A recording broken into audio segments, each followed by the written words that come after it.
অবশেষে বহু ভুল বোঝাবুঝির পর সূর্য ও সোহাগ আবারও কাছাকাছি আসে। আগামী পর্বে তাদের আবেগঘন পুনর্মিলনের মুহূর্ত দেখতে পারেন দর্শকরা। এমন আপডেট সবার আগে পেতে এখনই চ্যানেলটি সাবস্ক্রাইব করে রাখুন। গল্পের শুরুতেই দেখা যায় ডিনার সঙ্গে বিয়ের তারিখ ঠিক হয়ে যাওয়ায় সূর্য ভেঙে পড়েছে। ঠিক সেই সময় দস্যিন তার বাড়িতে এসে হাজির হয়। সূর্য অবাক হয়ে জানতে চায় তিনি কেন এসেছেন। তখন দস্যিন জানায় তার বিয়ে সোহাগের সঙ্গে নয়, আগামী সপ্তাহে কুসুমের সঙ্গে হতে চলেছে।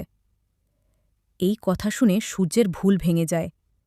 সে বুঝতে পারে সোহাগকে অকারণেই ভুল বুঝেছিল। অনুতপ্ত হয়ে সে কান্নায় ভেঙে পড়ে। দস্যিন তখন বলে সে জানে সূর্য এখনও সোহাগকে ভালোবাসে, তাই সব ভুল বোঝাবুঝি মিটিয়ে দিতে সে নিজেই সূর্যকে সোহাগের কাছে নিয়ে যাবে। দুজন সোহাগের বাড়িতে পৌঁছালে সবাই অবাক হয়ে যায়।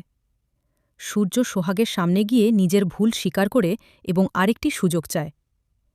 সোহাগ